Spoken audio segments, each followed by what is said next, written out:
Observe as cores aqui em Apocalipse, explicou o anjo. Ao abrir as folhas das páginas do livro de Daniel, você combina as cores das palavras que estão em Apocalipse.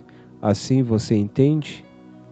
Essas partes incompletas significam que ainda não foram totalmente reveladas, mas isso não demorará muito tempo. Quando você voltar outra vez, essa parte já estará clarificada. E se formos ao futuro, anjo, como estarão? Não, agora não podemos. Que maravilha, respondeu Ângelo. Sim, algo maravilhoso. Glória ao que está sentado no trono e ao Cordeiro. Fomos andando pelo meio do fulgor daquela sala e saímos próximos ao tabernáculo aberto. Era o modelo dos tabernáculos da terra.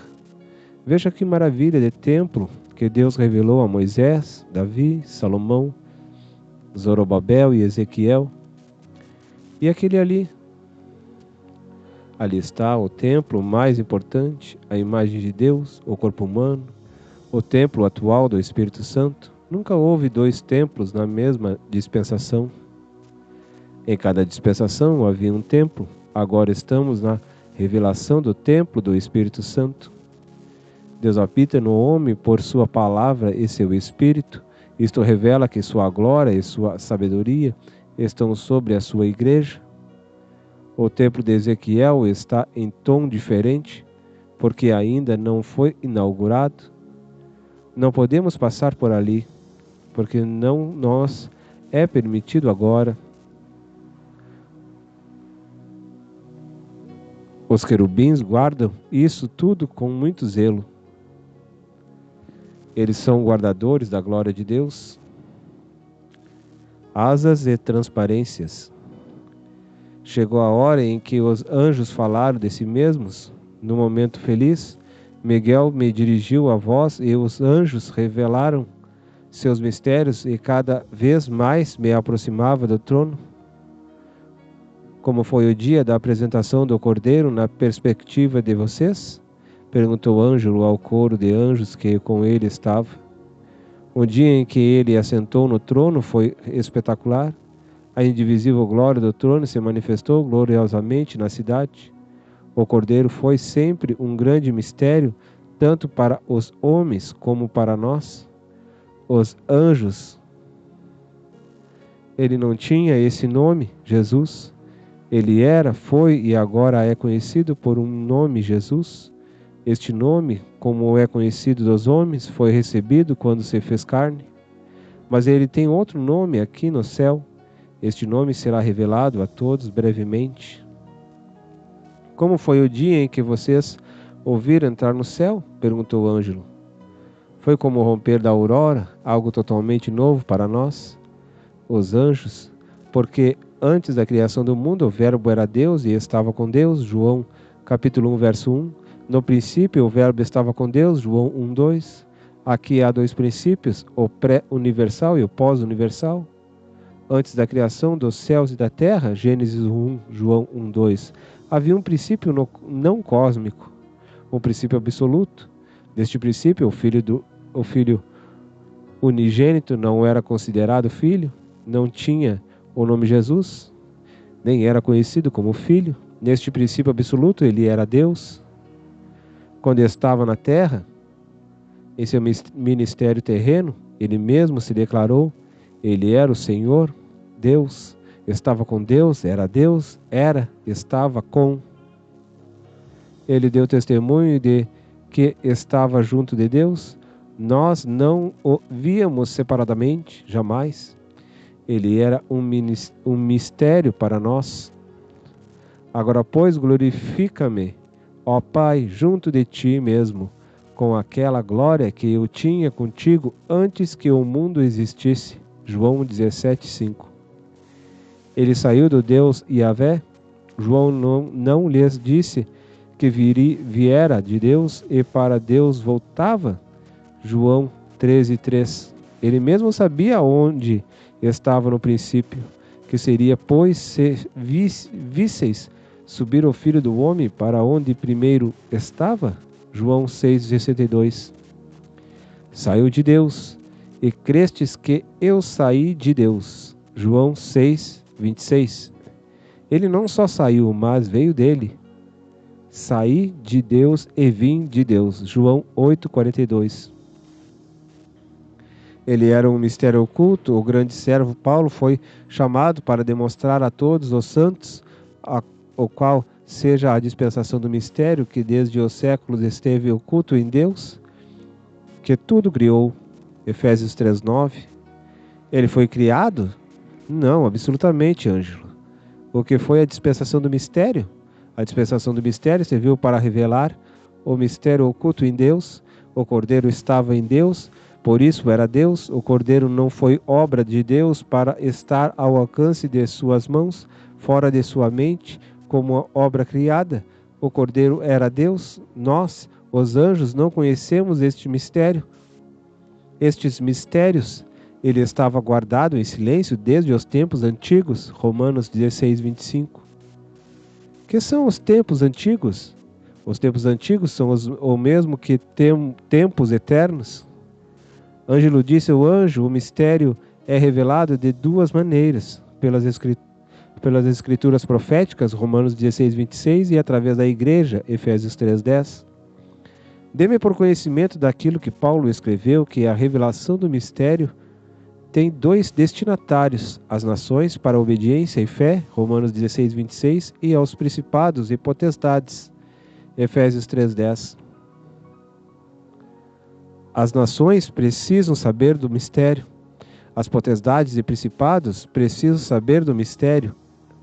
Entendi como somos importantes para Deus, porque a dispensação do mistério é a dispensação da revelação plena de Cristo às nações, aos principados. Você lembra dos tempos da eternidade absoluta? Perguntou o Ângelo. Aprendemos de Paulo que não havia trindade, havia divindade. Havia unidade, não havia um nome Pai, nem tampouco o nome Filho. Havia uma só divindade. A compreensão de Paulo, após o conhecimento pessoal do mistério, é sim: um só Deus e Pai de todos, o qual é sobre todos e por todos em todos. Efésios 4, 6. Nos tempos eternos ele estava em Deus, com Deus, junto de Deus, como um nele. Nos tempos eternos não havia corpo invisível e material que impedisse a unidade, uma realidade de símbolos, mente e coração. 3 almas, 3 pessoas, um só espírito para um só corpo. O corpo de Cristo, do qual participo, replicou o Ângelo, ajuda na ilustração. Muitas almas, muitas pessoas em um só corpo, Efésios 4:4. Em um só espírito, sim, que maravilhoso, exclamaram os anjos. Nos tempos da unidade absoluta não havia anjos não existiam, vieram a existir, disse o enviado. Fala-me dos anjos, a começar dos querubins. São anjos mais íntimos. Veja-os, Lúcifer, o luzeiro, era um deles. Ali estão os 4 que estão ao redor do trono. Não são oniscientes, mas veem mais do que todos. Têm 8 olhos, 6 asas e uma percepção comum entre os anjos. São especialistas em movimentos e conhecem a intimidade do fogo, da velocidade e do discernimento mais apurado. Lúcifer, o luzeiro, cuidava dos tesouros da glória, era hábil músico. No dia de sua criação foram criados instrumentos mais requintados. Os primários instrumentos, a melodia e o ritmo, tudo perfeito, ele é visto na Bíblia de várias maneiras.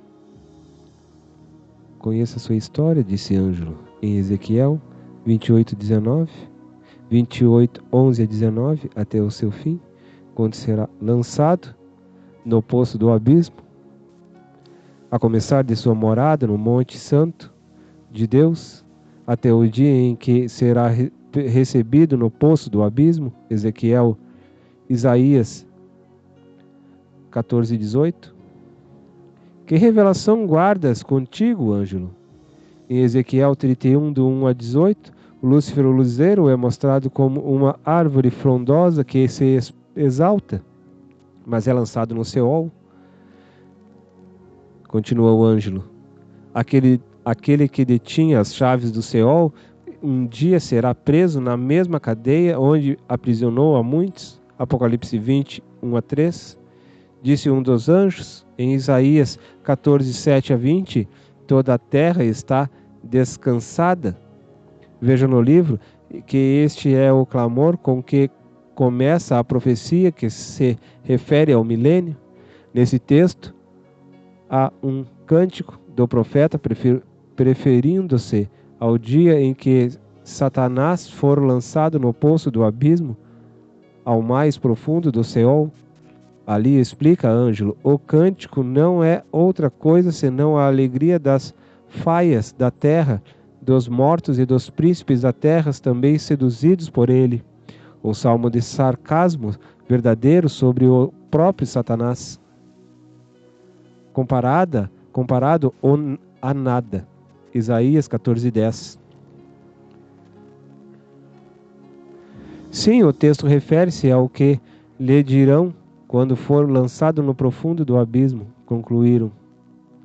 Todos juntos observamos que os três textos juntos revelam o total propósito profético, desde quando esteve no Monte Santo até a sua expulsão com a terça parte dos anjos, as regiões celestiais, onde para sua vergonha foi expulso na cruz ocasional. Efésios 2, 15 e 16. Daí disse Ângelo para a terra no meio da 70ª semana de Daniel, Apocalipse 12, 7-12. Depois de um tempo irá para o poço do abismo, Apocalipse 20, 1-3, de onde sairá definitivamente, Apocalipse 20, 10, depois de cumprir 1000 anos de sentença em domicílio, disse o enviado. Os querubins do trono estão mais próximos de Deus, do Deus vivente, que os 24 anciãos. Eles são responsáveis pela condução do trono e da glória de Deus.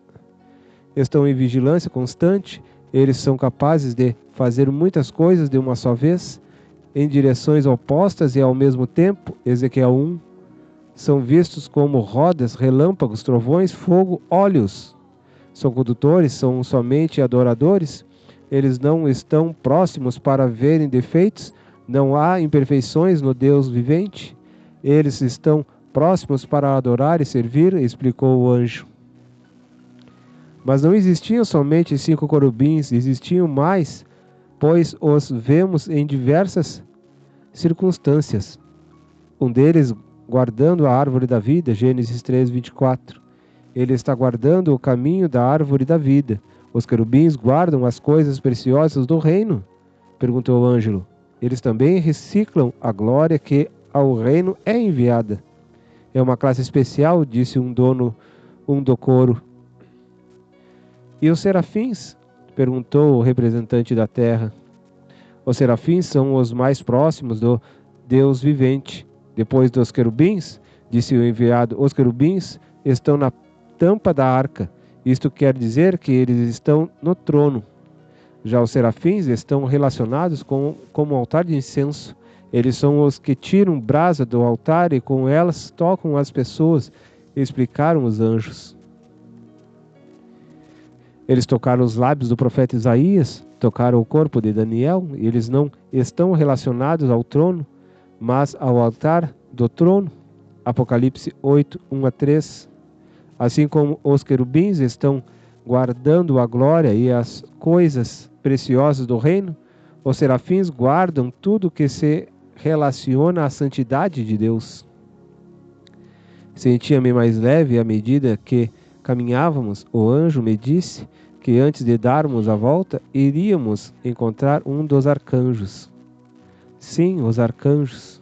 Que admiração tenho por Miguel, o arcanjo de Israel, exclama o Ângelo. Os arcanjos têm voz poderosa, são anjos de ordens executivas e definitivas. Eles recebem ordens para os acontecimentos escatológicos. Sua voz será ouvida pelos mortos. 1 Tessalonicenses 4,16. Eles darão início à luta contra Satanás na ocasião em que este for lançado e expulso para a terra. Apocalipse 12, 7-12. São eles que enfrentam os principados. Daniel 10. Na barreira entre o céu e a terra, no meio deles está Miguel. Lemos de seus atos em Daniel, Judas e em Apocalipse. Este arcanjo tem grande autoridade. O diabo conversou com ele, sem ofendê-lo, porém em Apocalipse 12, Miguel lutará contra ele e o vencerá poderosamente, lançando-o por terra. Esta batalha vai ser diante de nossos domínios, disse o anjo. Nós vamos lutar com ele. Um arcanjo dará a voz de comando para o arrebatamento da igreja. Estes tipos de anjos são vencedores, são especialistas em lutas travadas no mundo espiritual. Eles fazem tremer os principados e potestades. Quando um arcanjo vem em ajuda de um dos anjos mensageiros, é porque sabem que estão sendo impedidos pelos inimigos. Mas há uma coisa que eles não podem fazer: expulsar demônios. Eles podem lutar contra eles e vencê-los. Não podem repreendê-los por sua autoridade. Eles dizem: o Senhor te repreenda. Esta glória pertence à igreja. Você pode dizer aos demônios: eu lhes ordeno que saiam em nome de Jesus. Nós deixamos isto para Deus. Nós não resolvemos isto assim, disse o anjo.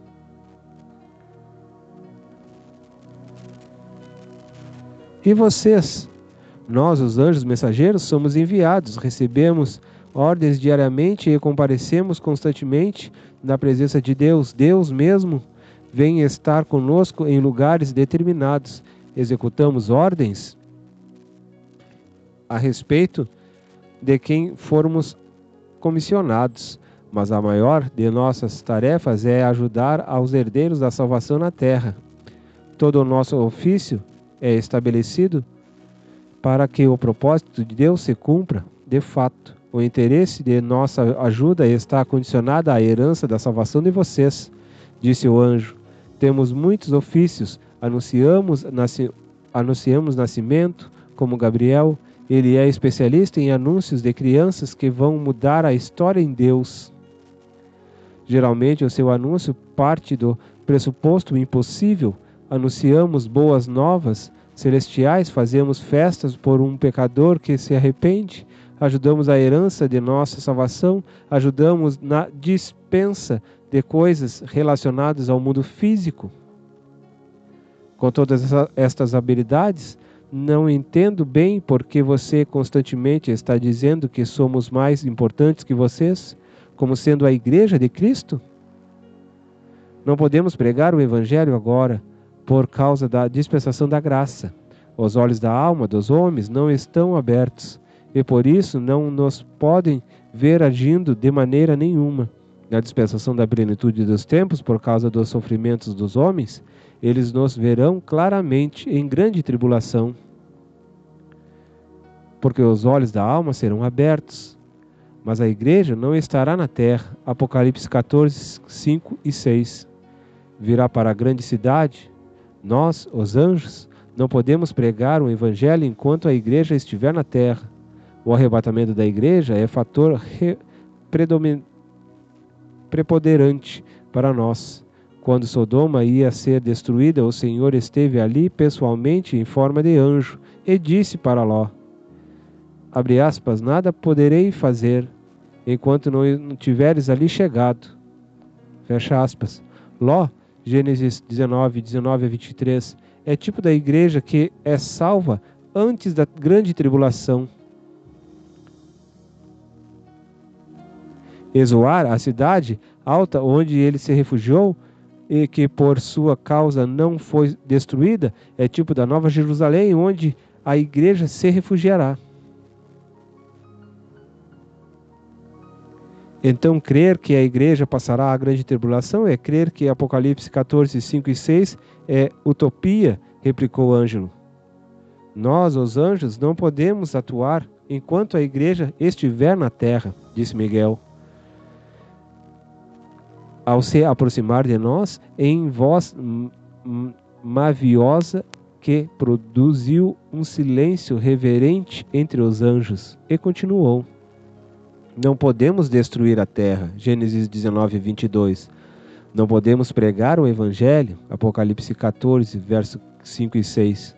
No período competente à igreja. Eu estive com Pedro em Jerusalém, disse o enviado. Estive na prisão, na noite fria, poderia ter pregado o Evangelho a Cornélio, mas não era minha competência. Nesta época de graça, somos enviados para servir aqueles que hão de herdar a salvação. Não somos enviados para conceder o dom da salvação. Hebreus 1,14. Isto significa que nós somos enviados para facilitar a salvação daqueles que hão de herdá-la. E o anjo disse a Cornélio, manda chamar a Simão, e ele te dirá o que deves fazer. Provemos a oportunidade. Os homens podem aceitá-la ou rejeitá-la. Esta autoridade e este poder pertencem à igreja hoje. Faça a sua parte. O altar de ouro. Depois do trono, o altar de ouro é a mais importante peça do trono. Foram as palavras que o anjo ouviu do anjo, aproxima-se do trono. Ao caminharmos, examinávamos o livro e líamos alguns textos da carta aos Hebreus. Temos um sumo sacerdote tal que se assentou nos céus, à direita do trono da majestade, ministro do santuário e do verdadeiro tabernáculo que o Senhor fundou, e não o homem. Hebreus 8, 1 e 2. Mas Cristo, tendo vindo como nosso sumo sacerdote dos bens já realizados, por meio do maior e mais perfeito tabernáculo, não feito por mãos, isto é, não desta criação, e não pelo sangue de bodes e de novilhos, mas por seu próprio sangue, entrou uma vez por todas no santo lugar, havendo obtido uma eterna redenção. Tendo, pois, irmãos, ousadia para entrarmos no santíssimo lugar, pelo sangue de Jesus, pelo caminho que ele nos inaugurou, caminho novo e vivo, através do véu, isto é, da sua carne, e tendo um grande sumo sacerdote sobre a casa de Deus.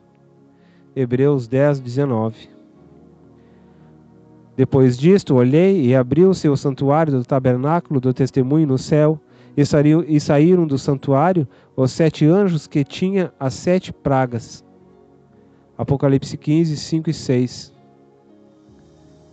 Os quais servem aquilo que é figura e sombra das coisas celestiais, como Moisés foi divinamente avisado quando estava para construir o tabernáculo, porque ele foi dito: olha, faze tudo conforme o modelo que no monte se te mostrou. Hebreus 8, 5. Nenhuma só peça do tabernáculo terreno é independente por si mesma de seu equivalente tabernáculo celeste. O tabernáculo terreno é uma cópia do verdadeiro tabernáculo. Não podemos entender o tabernáculo terreno sem conhecer sua equivalência real. Qualquer peça, qualquer figura, qualquer verdade é paralela. Hebreus 8, 1 a 2, 10, 19, Apocalipse 15, 5, 6, Hebreus 8, 5. Comentamos juntos. Isto significa claramente que todas as peças do tabernáculo de Moisés são figuras das peças que estão aqui no tabernáculo celestial. Sim, o anjo ouve. Sim, disse o anjo. Houve diferença em quantidade entre as peças do tabernáculo de Moisés e o templo de Salomão. Algumas coisas foram acrescentadas nos dias de Davi e Salomão para o templo. Veremos essa diferença depois. Mas sim, o livro de Apocalipse, o livro de Hebreus, não teria paralelo. Graças ao Espírito Santo, temos o livro de Apocalipse, disse Ângelo. Chegamos ao altar. Outra vez lemos no grande livro do verdadeiro tabernáculo, o altar de incenso está aqui diante do trono de Deus. Ele é a medida do anjo. Apocalipse 21:17. É grande. Apocalipse 21:10. Todas as respostas de oração ou qualquer atitude angelical ou divina estão intimamente ligadas ao altar de incenso. O altar de incenso, depois do trono de Deus, é a peça mais importante do tabernáculo celestial. E a arca? Perguntou Ângelo. A arca do testemunho no tabernáculo terreno é tipo do Senhor Jesus Cristo e do trono de Deus. O propiciatório, que é a tampa da arca, é o tipo do trono. O fogo diante do altar de Deus jamais se apaga. Dele os serafins tiram as brasas com as tenaz e operam purificação, eliminando a iniquidade dos ministros de Deus que se consagram a ele. Os serafins de Deus estão de olho no altar de incenso. Eles fizeram isto com Isaías e com Daniel. Daniel 10:16. O trono de Deus é cuidado pelos 4 querubins que ali estão. Apocalipse 4, 7 e 8. Mas os serafins cuidam do altar, por isso vemos alguns dos anjos vestidos com as vestimentas sacerdotais e reais. Apocalipse 15, 6 e 8. Linho puro, retrucou o enviado. Alguns anjos que cuidam do altar recebem um incenso dos querubins. Apocalipse 19, 7, 8 e 3. São os querubins que providenciam os incensos para os anjos especiais que cuidam do altar. Os anjos que cuidam do altar possuem incensários de ouro, semelhante àqueles que o sumo sacerdote usava quando ministravam no Antigo Testamento. Mas são os querubins que provêm o incenso. O incenso chega até eles de maneira extraordinária, porque o incenso é a única coisa que não é produzida no céu, mas na terra. É a igreja, através do Espírito Santo, que produz o incenso, porque o incenso é feito de oração, louvor, adoração dos santos. Apocalipse 5:8, Apocalipse 8:13.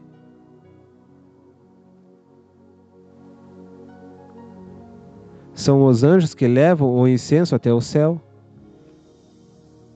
Lucas 1, 5 a 15.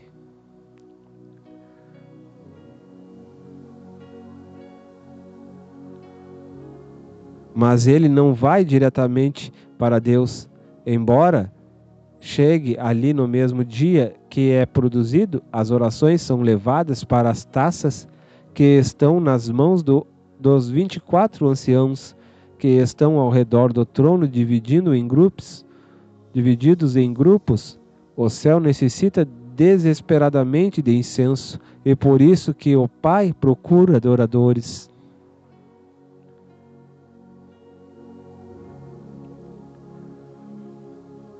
A correspondência do tabernáculo celestial às coisas terrenas é maravilhosa e necessita ser aplicada às vezes às verdades bíblicas que foram esquecidas.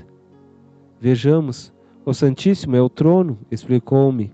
O lugar santo é a cidade, adiantei-me. E o átrio? Perguntou-me. O átrio? O átrio é fora da porta. É a cidade de Jerusalém, onde o Cordeiro entregou sua vida. Todas as verdades estabelecidas no céu, manifestadas na terra, através dos símbolos e tipos, não podem ser compreendidas pelos homens.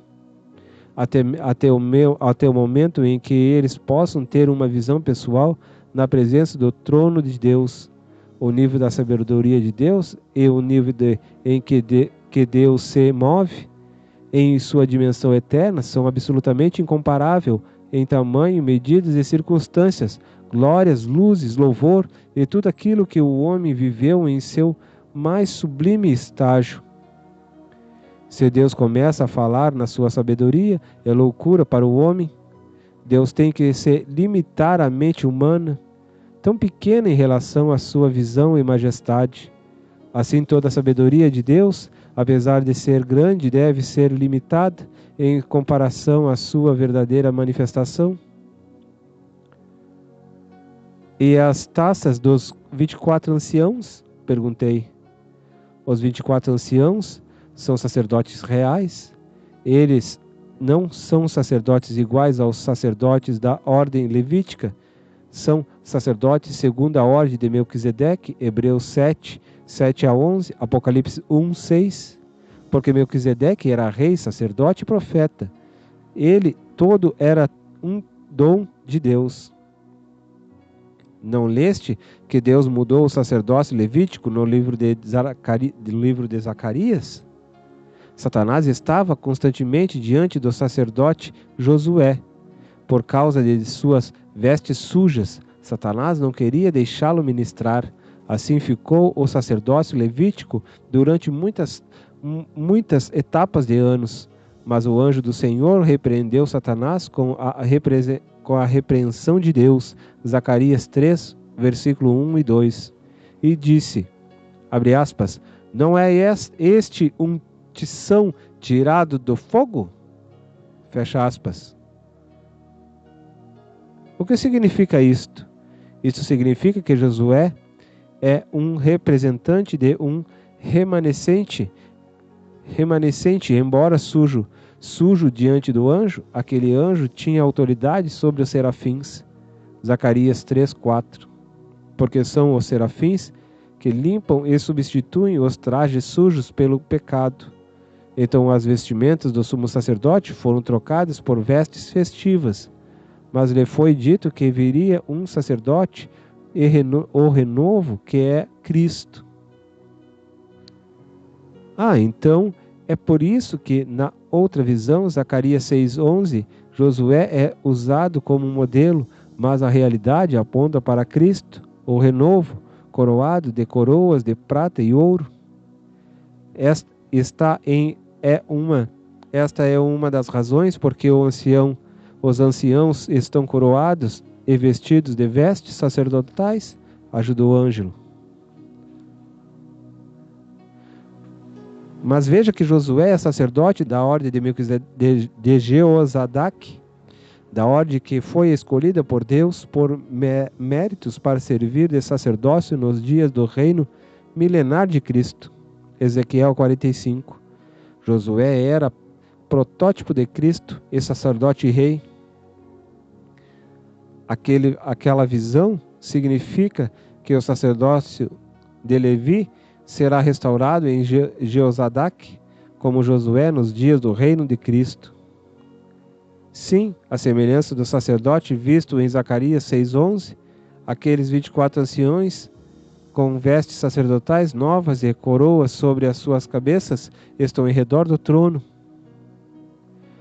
Mas o que eles fazem ali? Perguntou Ângelo. Eles são os reais tipos dos 24 turnos que Davi instituiu no templo. O livro de 1 Crônicas, capítulo 24, nos revela que Davi fez mudanças no sacerdócio por causa da ociosidade que havia entre eles devido não haver mais necessidade da condução do tabernáculo.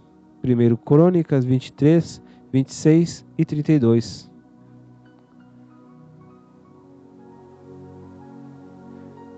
Por isso, foram redistribuídos para o serviço do santuário. Por isso, foram distribuídos em ordens em turnos. Este número é muito significativo para Davi e para Deus. 1 Crônicas 27, 24 turnos, 24.000, etc. 2 vezes 12, continuou o anjo. Juntamente com os turnos dos sacerdotes que foram instituídos para ajudar os príncipes de Deus, sumos sacerdotes, e os príncipes do santuário, que eram chefes do santuário. 1 Crônicas 24:5.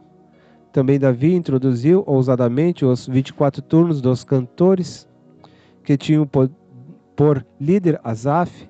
A função deles era gloriosa, porque eles foram instituídos para tocar, cantar e profetizar cantando. Isto é glorioso, exclamou Ângelo. Asaf foi o responsável pelo louvor diante da tenda que Davi ergueu perante o Senhor, no mesmo lugar no qual o templo de Salomão foi erguido. 1 Crônicas 16:37. Porque os grupos foram separados? Perguntou o varão. Os grupos que foram introduzidos por Davi não ministravam juntos. Um grupo, que era o grupo dos sacerdotes, ministrava em Gibeão, onde estavam todas as peças do tabernáculo de Moisés, exceto a arca que estava em Jerusalém. Mesmo assim, eles ofereciam holocaustos contínuos conforme a lei. 1 Crônicas 19, 39 e 40. Isto traz à luz significados extraordinários. Jesus não está mais na terra com os homens, mas vocês devem sempre oferecer-lhe sacrifício de louvor. Hebreus 13:15. Jesus estava aqui no céu, que corresponde a Jerusalém, onde estava a arca no tabernáculo de Davi, diante da qual estavam os cantores com Asaf. Isto significa que os cantores estavam mais perto, muito embora eles precisassem dos sacrifícios oferecidos em Gibeão para continuarem ali. Isto explica a permanência dos 24 anciãos na presença de Deus, disse Ângelo. Eles precisam da igreja para oferecer louvor e das orações em incenso perante o Senhor. Os grupos estavam separados, mas unidos no propósito de glorificar a Deus. Um grupo de Gibeão, outro grupo em Jerusalém, um grupo na terra e outro grupo no céu. Apocalipse 5:8, Romanos 8:26. O grupo dos 24 de Jerusalém cantava e profetizava porque não estava diante do altar de holocausto de Gibeão. Era um louvor profético majestoso. O grupo de Gibeão oferecia os sacrifícios por fé. Muito embora não ouvisse a música dos cantores de Jerusalém, era algo maravilhoso aos olhos de Deus, mas ambos entravam diante de Deus.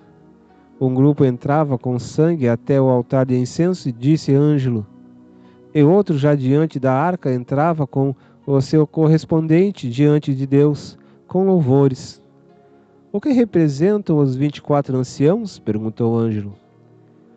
Os 24 anciãos representam a igreja na terra.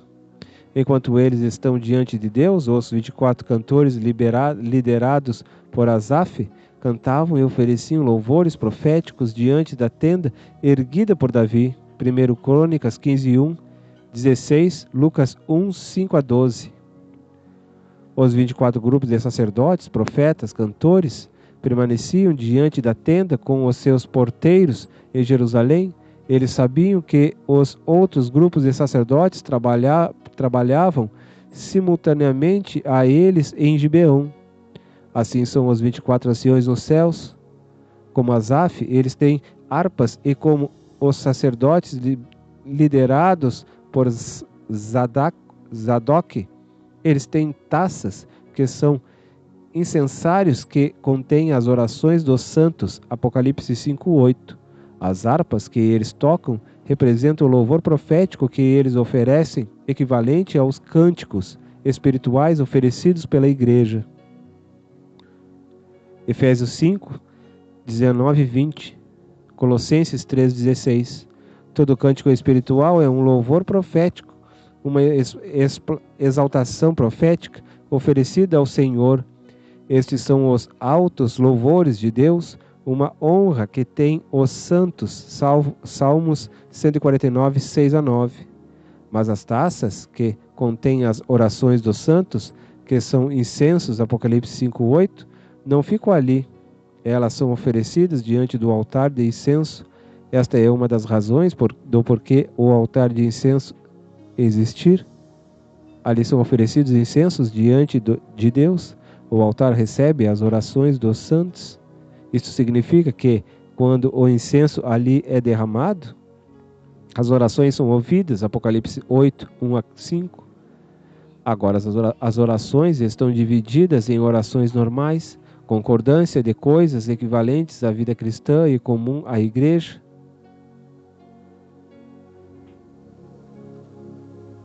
como orações devocionais, vocacionais, ministeriais, naturais, congregacionais, etc. Há também orações proféticas, como a oração do Pai Nosso, como a oração de Moisés, como a bênção de Jacó, de Moisés, etc. As orações devocionais vão para a taça dos 24 anciãos. Como eles são 24, cada ancião oferece as orações de acordo com os fusos horários, que são 24. Isto significa que as orações são ouvidas no mesmo dia. Daniel 10:12. Aos anjos que derramam as orações diante do altar, aos anjos que as respondem. Daniel 10:11. Apocalipse 8:1-3. Mas como os querubins são os que provêm a glória de Deus em todos os sentidos, também são eles os que lhe dos 24 anciãos os incensos, que colhem dos 24 anciões os incensos. Apocalipse 15:7. Um dos 4 seres viventes deu aos 7 anjos 7 taças de ouro cheias de ira de Deus. As orações proféticas dos anjos também se acumulam como se fosse a própria ira de Deus guardada para o dia do juízo. Isto é maravilhoso, mas porque os anjos derramam incenso ali, é no altar de incenso que as nossas orações são depositadas, depois de permanecerem nas taças dos 24 anciãos, ou depois de terem permanecido no incensário profético de ouro dos santos. Apocalipse 8, 1-3. É importante saber que os anjos de Deus somente têm ordem de Deus a respeito do cumprimento de nossas orações, se elas forem derramadas diante do altar de Deus. Isto deve ser feito diária e continuamente. Isto significa que devemos permanecer diante do trono de Deus diuturnamente, como aqueles 24 anciãos e os 4 seres viventes. Há outras funções no altar? Perguntou o anjo. Sim, respondeu o enviado. De acordo com as orações dos santos, o juízo será estabelecido sobre o reino das trevas. A ira de Deus se acumula nas taças e nos incensários de ouro.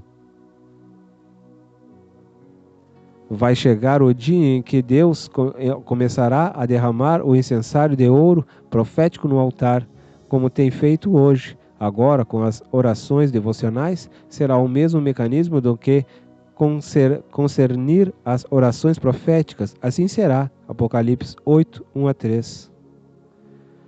Por isso vemos que é do altar que saem todas as decisões divinas, resultado de nossas orações atuais. Sim, o juízo será estabelecido na terra e concordado nos céus. Mateus 18:16. Isso significa que nós somos responsáveis pelos atos de Deus no juízo. Apocalipse 14, 17 e 18. Sim, Deus não é um ditador. As nossas orações são levadas pelos anjos como incenso fabricado na terra. Da terra para o trono, elas trabalham e influenciam o trabalho de Deus. Diante do trono, muita coisa é feita, mas ninguém chega diante do trono de mãos vazias, sem primeiro deixar no altar do incenso o incenso do louvor e da oração.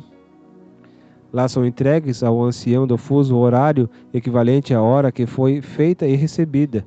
Dali um dos 7 anjos leva a oração ao altar de incenso e em fumo é recebida às narinas de Deus.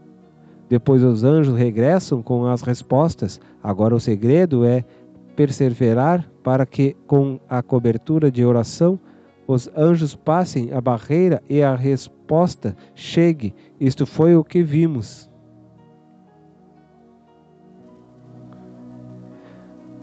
Isto foi o que vimos acontecer com Zacarias, Lucas 1, 5-11. No altar, nessa hora, saem trovões, simbolizando respostas dadas às reações divinas quanto às blasfêmias dos homens. O altar de incenso é um dos mais perfeitos antítipos celestes. O altar é vermelho e ouro. O que foi colocado nas pontas do altar? Perguntou o anjo. Ao ressuscitar, Jesus compareceu diante do Pai. para depositar o sangue da aspersão. Hebreus 12, 22 a 24. De acordo com como faziam os sacerdotes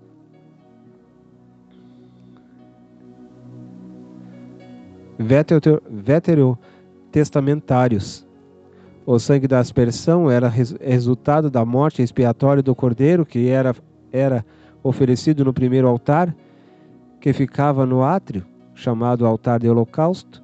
O sangue era trazido para o interior do lugar santo, onde ficava o altar de incenso, onde em suas 4 pontas era espargido, daí era espargido sobre o propiciatório, no Santíssimo Lugar. Não há véu diante do altar do incenso? Perguntou o Ângelo. Não, disse o anjo, porque o apóstolo aos Hebreus nos diz que o altar de incenso é junto com a arca do testemunho. Seu Antigo Testamento inteiro nos diz que o altar de incenso estava junto com a mesa dos pães da proposição e do candeeiro de ouro no lugar santo? Inquiriu Ângelo. Hebreus 9, 1 a 3. Quando falarmos da arca, te responderei, mas somente o véu separava o lugar santo do lugar santíssimo. Logo, as outras peças do lugar santo estavam tão próximas da arca quanto o altar. Embora o altar estivesse mais próximo, com o véu rasgado, o altar de incenso se aproximava definitivamente da arca e do propiciatório, que representam a pessoa e o trono de Deus. O caminho novo e o vivo que Cristo inaugurou e abriu o céu para os anjos também. João 1,18.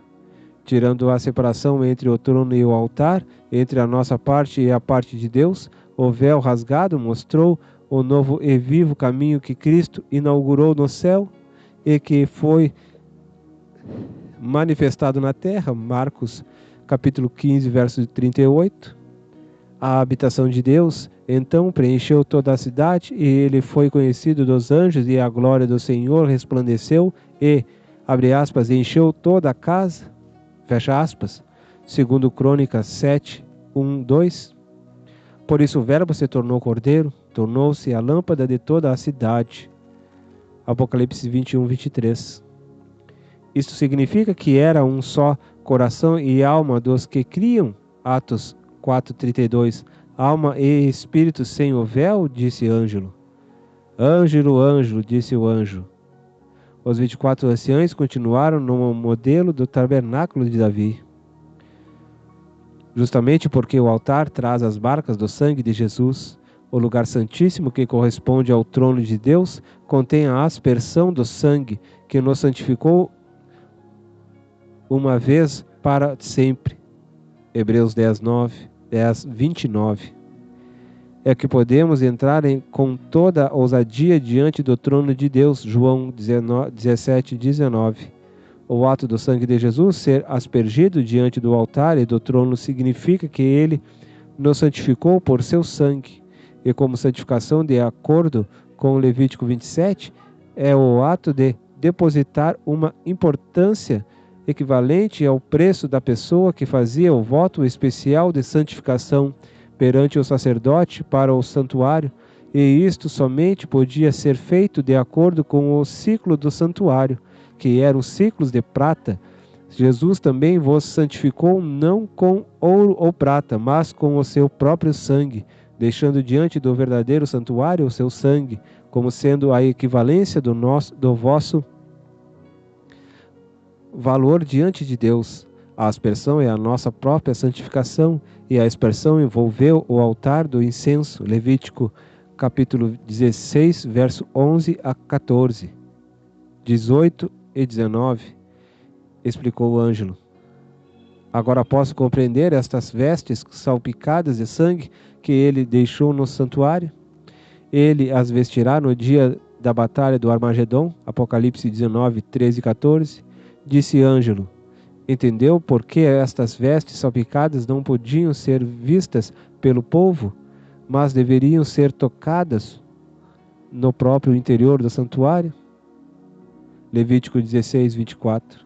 Porque haverá o dia em que o Filho se apresentará para mostrar que o que houve no lagar da cruz, Isaías 63, 3, o mundo verá e agonizará. A Igreja dos Primogênitos. Foi-me permitido ver a Igreja dos Primogênitos. Que maravilhosa assembleia de santos!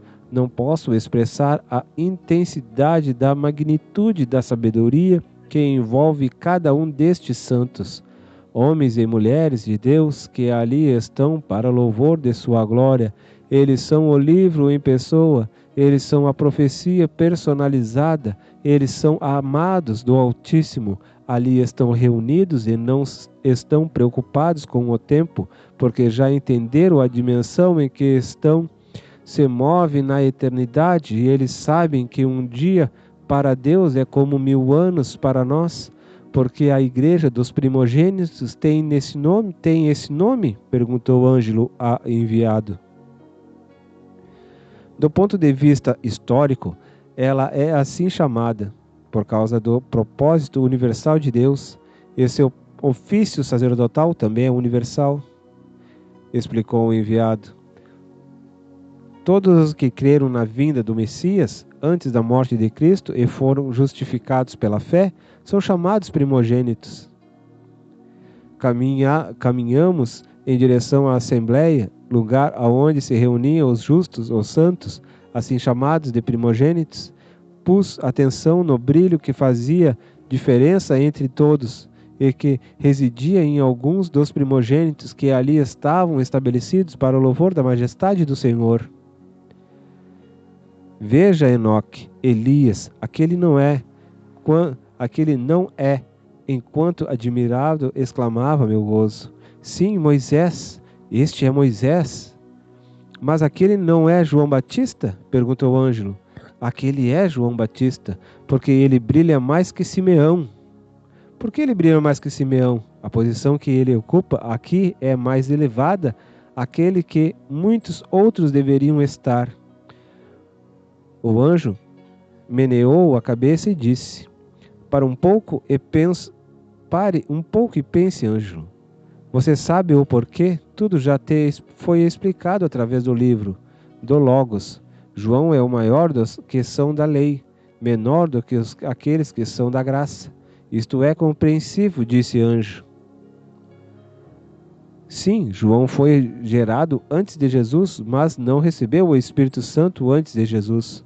Zacarias ouviu a promessa de que João seria cheio do Espírito Santo desde o ventre de sua mãe, mas esta se cumpriu 6 meses depois, quando o Espírito Santo estava em Jesus e em Maria.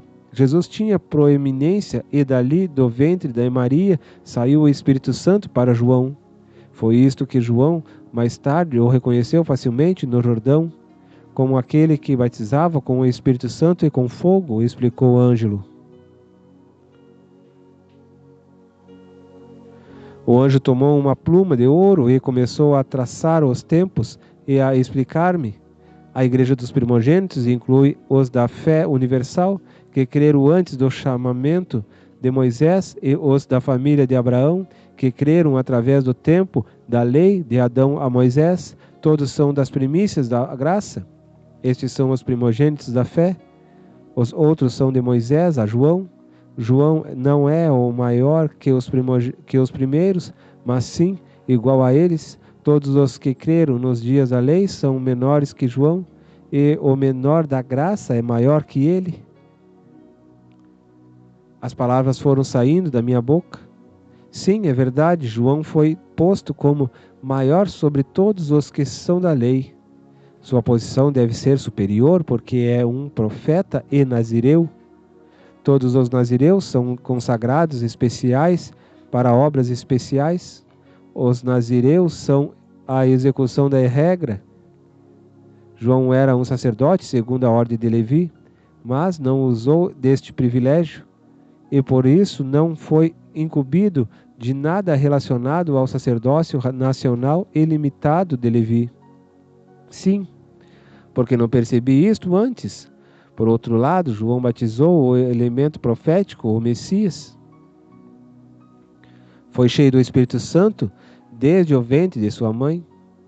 Que oportunidade específica para João levantar-se como o maior dos que estão sob a lei. Perceba sua posição celestial no reino de Deus, mostrou-me o anjo.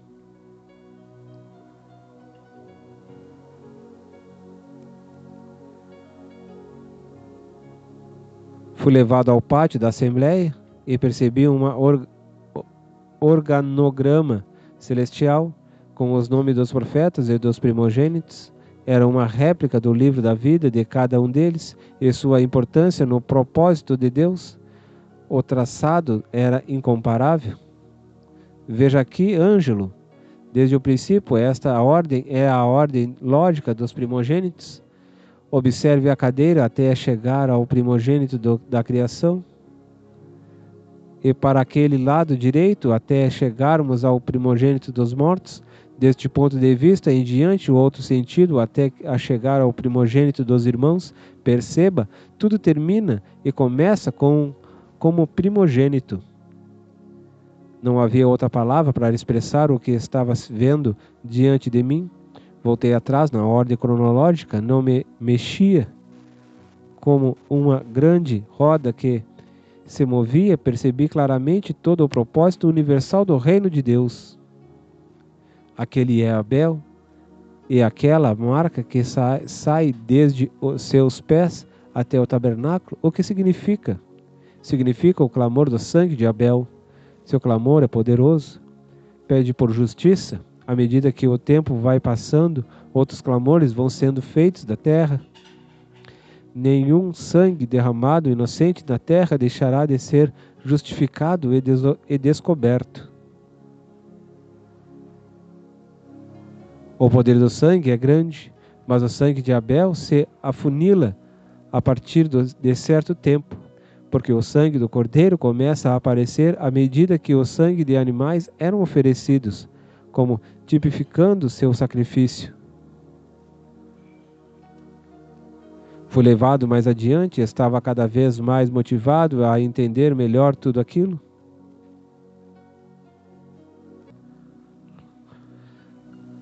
Fui levado mais adiante, estava cada vez mais motivado a entender melhor tudo aquilo. Sim, quando o cordeiro foi imolado na cruz, elimina todo tipo de sacrifício pelos pecados dos homens. Jesus morreu por todos os homens, disse Ângelo. Já não restam sacrifícios pelos pecados, porque só um sacrifício capaz de perdoar pecado, o de Cristo. Mas se o mundo o rejeitar, estará perdido e todo este sangue cairá sobre sua cabeça como juízo e condenação, disse o anjo. O mundo não o rejeitará? Sim, muitos o rejeitarão, mas não será por isso que ele será condenado, disse o enviado. Por que será condenado? Perguntou Ângelo. O mundo será condenado não por causa de seus pecados, mas porque rejeitou o Salvador dos pecados. Por muitos tentei chorar. Nesta hora entrou no céu um anjo rapidamente com uma taça de ouro. Continha a colheita de lágrimas dos que choravam numa taça de ouro, e eu levava a um dos 24 anciãos. As lágrimas caíam por meus olhos na terra, quando eu tentava chorar no céu.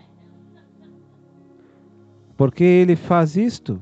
Perguntei atônito ao enviado. E aquele que faz porque você? E aquele faz por você? Já faz há muitos anos? Ele é o anjo que foi enviado para a tua proteção e serviço, e desde o dia em que fostes gerado no ventre de tua mãe, ele sabe tudo a teu respeito. Comecei a sentir uma grande emoção dentro de mim e gemia, adorava e clamava. Muitas surpresas tive naqueles momentos. Desejei conhecer melhor o anjo que me fora enviado. Desejo conhecer meu anjo, disse Ângelo. Apresenta-se-á a ti no momento oportuno. Agora ele não pode vir a ti. Quando voltares à tua missão, encontrarás com ele. Ele te fará passar para o outro lado do vale. Se unirá a ti outra vez, mas não poderás vê-lo claramente. Que vale? Perguntou Ângelo. Não te lembras mais? O vale da sombra da morte. Teu corpo está em coma. Há muitos meses. Você está vivendo por máquinas. Não te lembras? O teu anjo está cuidando do teu corpo. Estou consciente? Perguntei. Sim, estás pessoalmente aqui no céu. Tua mente está aqui, mas o teu espírito humano está no teu corpo, na terra. Ele garante a tua volta como um selo. Você não pode permanecer ou vir ao céu em espírito e alma, a não ser depois que passares da vida humana para viver a vida eterna. Qualquer pessoa salva que morre não pode habitar aqui para sempre, sem que ao menos seu espírito e alma estejam aqui completamente? Em seu caso, você está aqui em alma, como ela é espiritual, pode-se dizer que estás aqui em espírito, também por causa do relacionamento entre o teu espírito, alma e Espírito Santo, e pela importância do véu rasgado do teu coração, teu ser tornou-se dia a dia um só. Tua mente está aqui agora porque o Espírito Santo está em ti. Tua mente, vontade, sentimento e coração estão aqui agora. Seu espírito humano garante a sobrevivência do teu corpo até agora. Se ele saísse agora mesmo do teu corpo, você teria que ficar aqui para sempre. Ângelo, o poderoso Senhor, em sua onipotência, não permitiria que ninguém toque o teu corpo no hospital ou desconecte nada ali na terra, por causa da vigilância dos anjos que agora mesmo trabalham contigo na terra. Muitas vezes algumas pessoas comparecem aqui no céu em espírito humano, mas sua mente permanece no corpo. Por isso eles não conseguem lembrar nada do que acontece aqui enquanto permanece no céu. Eles não se dão conta do que viram aqui no momento em que chegaram à terra, porque estiveram aqui somente em espírito. Eles recebem uma nova unção, mas não conseguem lembrar de nada, porque a mente deles permaneceu na terra. Esta é a outra espécie de arrebatamento, somente em casos especiais.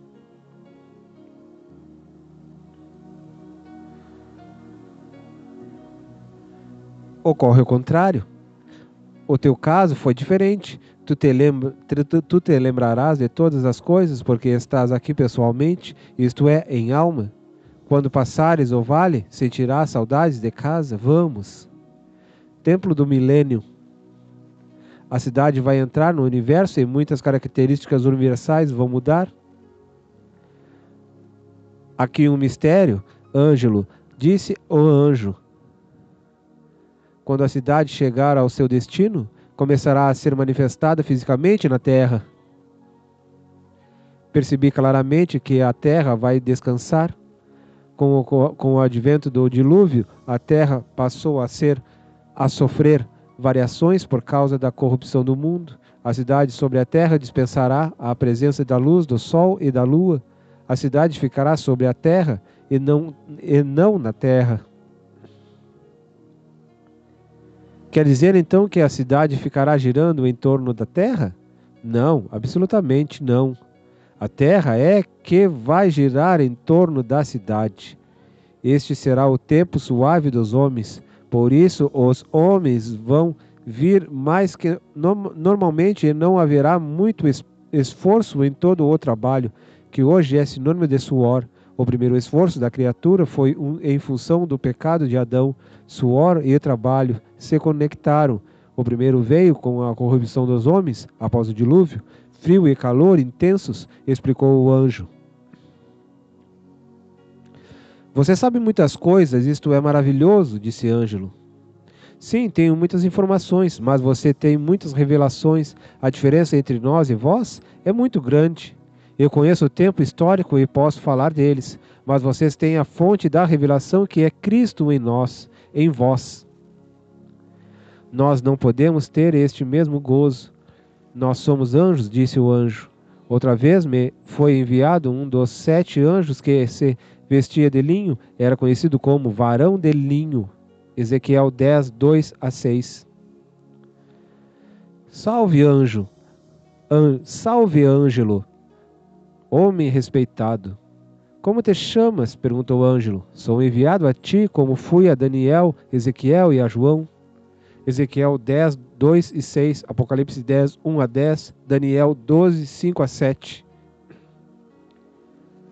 O varão se manifestou das margens do rio da vida. Era o varão do juramento profético, Daniel 12, 7, Apocalipse 10. Ele está sempre preocupado com o tempo do cumprimento das profecias. Ele veio a mim, ele levou-me a uma sala que parecia um templo. Ao entrarmos no templo, fui levado aos dias do templo do profeta Ezequiel. Anjos estavam ali. Não havia pessoas, somente anjos. Assim fui levado a uma sala dentre as centenas de departamentos do céu, divididos por colunas. Há muitas colunas em forma de palmeiras que embelezam os edifícios celestiais. A rua de ouro passa na porta de cada mansão. São milhares de milhares. O rio embeleza toda a cidade. Tudo é resplandecente como o ouro no auge de seu brilho. Cada uma das portas, das 12 portas, tem uma rua que em pisos diferentes terminavam na rua áurea, principal que conduz ao centro do trono. Os rostos dos querubins do trono estão postos em cada ponto cardeal, ao norte, ao sul, ao oeste e ao leste, como o trono fica no centro, no fim da rua e na parte mais alta de todas as entradas, você pode ver o trono. O rio vem dando voltas no Monte Sião. À medida que a rua vem descendo e passa a cada porta, há diversos tipos de árvores em todo o monte de sua presença. No alto, na última parte do Monte Sião, como acima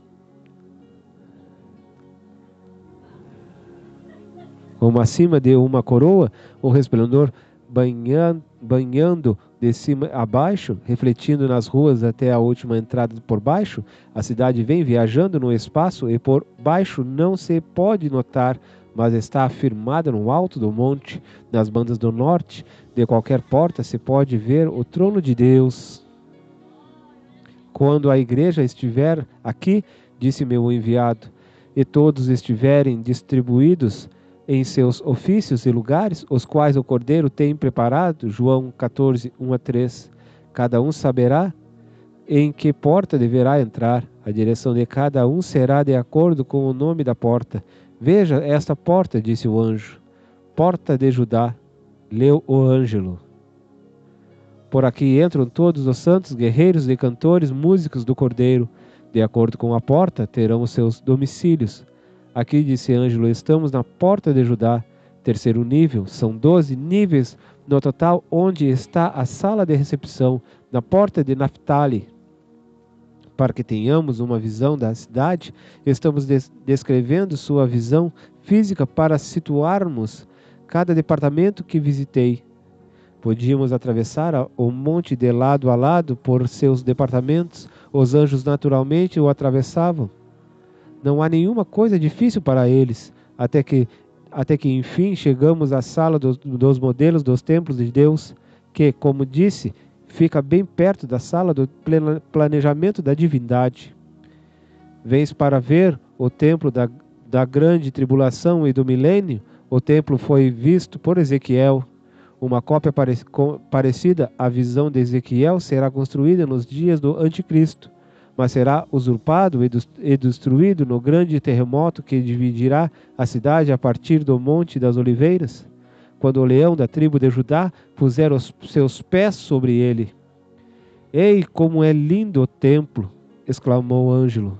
Observe, Ângelo, tudo se assemelha à cidade celestial. Tem muros, os muros são de pedras preciosas. Está ao norte A fonte, exclama: onde está a fonte de Gion? A fonte de Gion passou para trás do altar do holocausto. Esta fonte foi desprezada, mas tem um significado grandiosíssimo. Do templo no sul do altar sairá a fonte de água que irá pelo vale e atravessará em 2 rios da cidade, com um braço ao oriente até o mar salgado e o Mediterrâneo em 2 estações.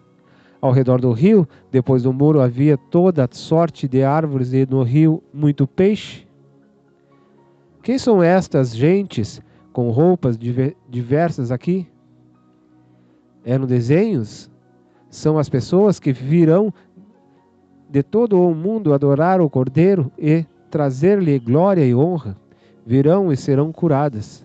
Este é o significado do mar de bronze que Davi ordenou a Salomão que construísse? Inquiriu o Ângelo. Sim, a bacia e o mar de bronze sempre estiveram nos templos, vês?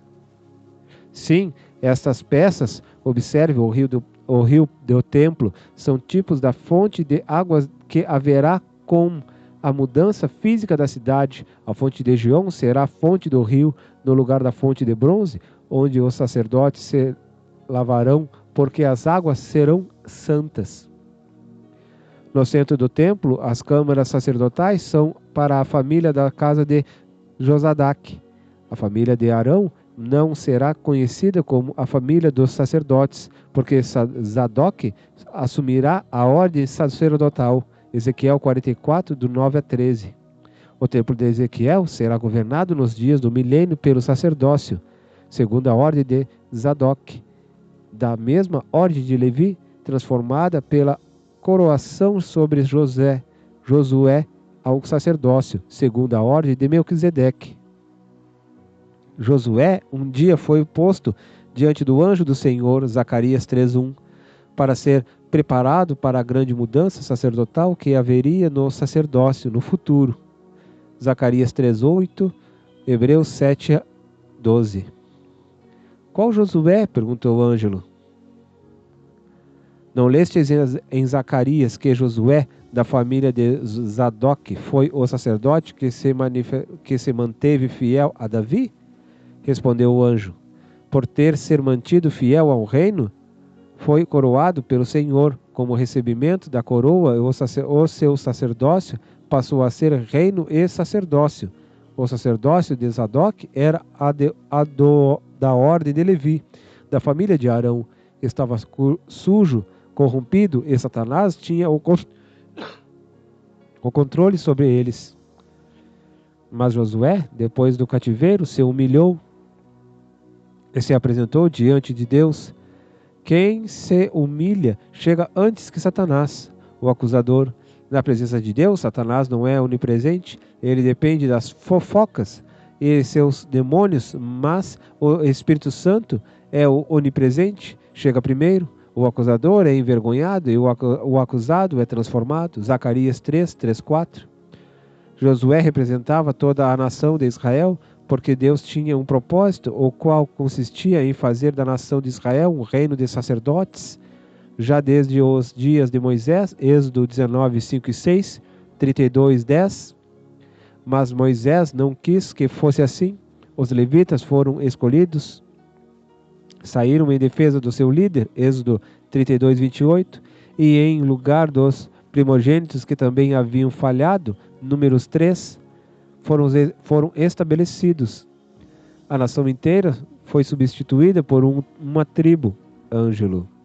O propósito foi por um tempo posto de lado. Passaram-se muitos anos e o sacerdócio de Levi se corrompeu centenas de vezes, tais como nos dias dos juízes, nos dias de Eli, nos dias dos reis, nos dias de Saul, nos dias do pré-cativeiro, nos dias do pós-cativeiro, como no templo de Zacarias, pais de João, nos dias de Jesus, por Anás e Caifás.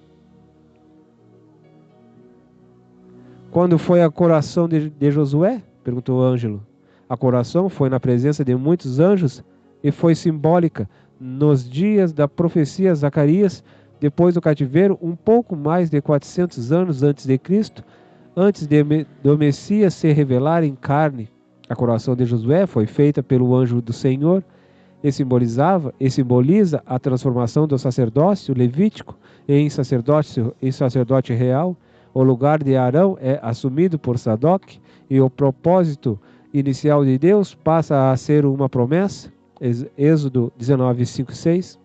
Isto significa, enviado, interrompeu Ângelo, que o Senhor ainda quer fazer da nação de Israel um reino de sacerdotes, ou melhor, um sacerdócio real?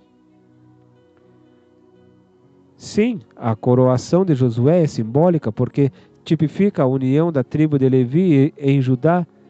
Melquisedeque era rei e sacerdote em Salém. Josué é toda a nação de Israel que no milênio será um reino de sacerdotes. Mas também Josué representa a coroação do renovo que é Cristo, que segundo a ordem de Melquisedeque efetuou seu sacrifício como príncipe e sacerdote e foi aceito. Por isto que o príncipe poderá oferecer sacrifício no templo de Ezequiel. Observou Ângelo. Ezequiel 45, 22, 48, 12. Exatamente, Ângelo. Lembra-te de Davi, quando ofereceu o sacrifício diante do anjo do Senhor em Araúna. 2 Samuel 24, 18 a 25. E quando se vestiu de sacerdote, 2 Samuel 6, 14, Êxodo 28, 42. Foi a primeira vez que o Senhor permitiu a unidade do sacerdócio ao reino até Josué, Êxodo 45, Êxodo 44, 15. Deus não pôde rejeitar a Davi, ele entrou pela porta de Melquisedeque. Nos dias do reino literal do Filho na terra, o sacerdócio será nacional e não tribal. Zacarias 14, 20 e 21. Qualquer pessoa da nação que estiver em Jerusalém poderá servir na casa do Senhor em suas vasilhas, porque as nações, como antes as demais tribos faziam em relação aos levitas, farão o mesmo com a nação sacerdotal de Israel. Isaías 60, 4 a 9. Zacarias 14, 14. Miqueias 4, 1. Ezequiel 48, 19. E a igreja, porque é chamada de reino de sacerdote? Quem prestará contas a ela? Como o sacerdócio, segundo a ordem de Zadok, será terreno, embora real, é inferior à ordem de Melquisedeque, porque o sacerdócio da igreja foi assumido por Cristo e sua igreja. Aqui na cidade sacerdotal, Nova Jerusalém, 1 Pedro 2,9, por isso o sacerdócio de Zadok trará os dízimos dos dízimos a Cristo e sua igreja. Apocalipse 21, 24. Continuei a observar e vi que as salas de músicas estão perto do átrio dos holocaustos. Estavam repletas de instrumentos musicais. Ezequiel 40, 44. Aqui são as salas de cantores e músicos, disse o anjo. Nenhum sacrifício será oferecido sem louvor. Os sacrifícios serão acompanhados com o incenso do louvor, porque no centro do lugar santíssimo estará o trono do Cordeiro. Nenhum outro santuário tem salas de música como este. A parte do lugar santíssimo está vazia, observou Ângelo. Não, Ângelo, toda a casa será santíssima. Ezequiel 43, 12. Mas ali será posto o trono do rei, a arca original, o trono do filho na terra, no centro dos querubins acima da arca. Ezequiel 43. No templo não haverá véu? Não, não haverá véu. Toda a casa será santíssima. Os músicos cantores se inspirarão como Davi para entoar cânticos ao Senhor, como quando a arca estava na tenda. Os cantores cantarão e ouvirão músicas celestiais, como as que nós cantamos aos pastores no dia do nascimento de Jesus, disse o anjo. Ali naquele templo, as nações virão para beijarem o Filho. Salmos 2, 10, 1 e 2. Trarão suas riquezas a Jerusalém, mas a nova Jerusalém permanecerá no lugar alto. Salmos 7, 6 e 7. Ali os reis serão aconselhados. Salmos 2, 12. Visitaremos esta cidade? Perguntou Ângelo. Todos os dias a igreja será vista sobre a cidade, Isaías 68.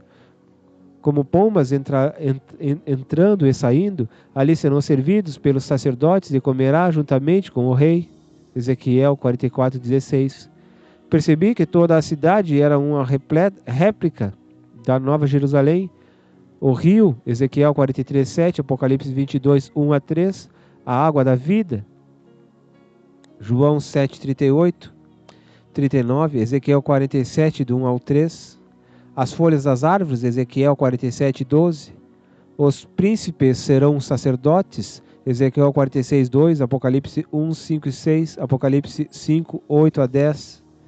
Tudo é santíssimo e não há véu. Apocalipse 11:15, Ezequiel 43:12. As portas por onde o rei entrou, Salmos 34, 7-10, Ezequiel 44, 1 e 2, Apocalipse 19, 11-14, Zacarias 14. 7 dias para santificar o altar, iguais aos 7 anos antes da igreja iniciar seu ofício sacerdotal, literalmente. Ezequiel 43, 26, 27, 1 Tessalonicenses 5, 9, Daniel 9, 26.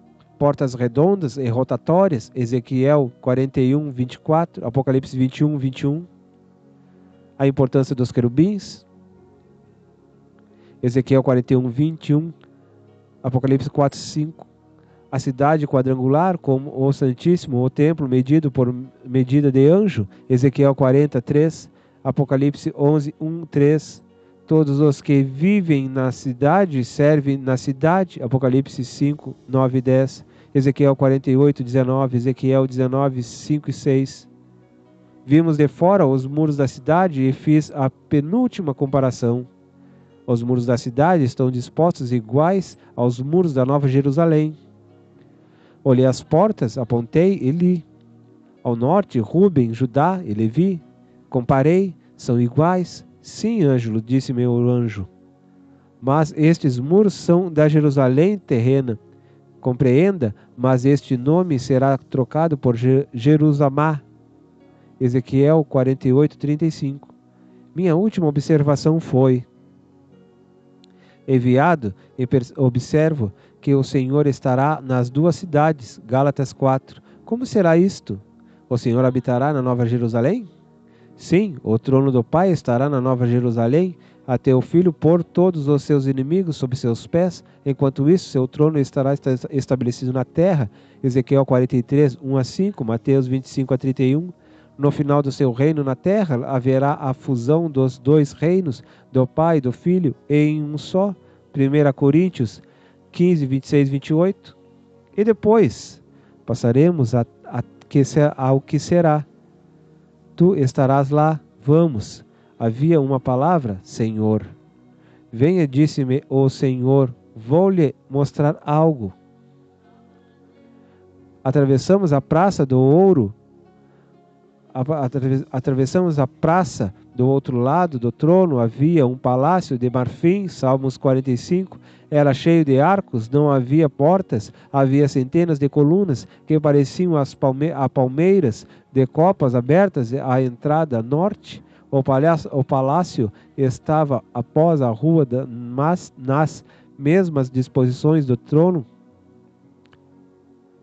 ao leste e ao oeste. Rodeada o trono, com exceção da parte sul, todas as cadeiras estavam centralizadas e dirigidas aos tronos. O palácio ficava atrás do trono, separado pela rua de ouro. Todo o palácio era aberto na fachada que dava nos tronos do Pai e do Cordeiro. Como o trono era quadrado e móvel, tudo estava perfeitamente bem planejado. Senta-te, disse o Cordeiro. Sentamo-nos. E ele começou a descrever-me algo maravilhoso. Veja, Ângelo, à medida que falava, as cenas iam passando à minha mente, de acordo a cada palavra. Esta é a sala das minhas bodas. Aqui receberei em casa a minha esposa. Havia uma plataforma desde os tronos à entrada aberta do palácio. do lado de fora, uma rampa à direita e a outra à esquerda, ao sul, ao norte. Aqui minha noiva, minha igreja declarará diante de meu Pai seu amor por mim, e eu a confessarei diante dos anjos e do Pai. Aqui ela dirá o casamento judeu, dirá o que meu espírito porá em sua boca. Observação: o casamento judeu era dividido em 3 partes: compromisso, promessa e bodas. Compromisso é feito entre os pais. A promessa é o desposamento feito entre os noivos perante o juiz, mas ambos voltam à sua casa. Bodas é o período quando o noivo, em sua festa, recebe sua esposa em casa. Continuando. Aqui ela dirá o que o meu espírito porá em sua boca. Aqui ouvirei minha noiva dizer: és mais formoso que os filhos dos homens, a graça se derramou em teus lábios, portanto tens sido estabelecido para sempre. Salmos 45:2. Daqui sairemos às festas e aqui nos prepararemos para a batalha no Armagedon. Também aqui ela dirá: cinge tua espada sobre teus lombos, ó valente, com tua glória e com tua majestade. Em tua glória seja próspero, cavalga sobre tua palavra de verdade, de humildade e de justiça. Salmo 45:4. Daqui sairei para ser visto dos homens, e ela me seguirá como um exército, depois de passá-lo em revista. Isaías 13:4, Apocalipse 19:11 a 14. As nações da terra conhecerão minha igreja e a ela pedirão favores. Salmos 145:12. Aqui a receberei em minha morada. Salmo 45:13. De filetes do ouro será seu vestido. Salmo 45:3.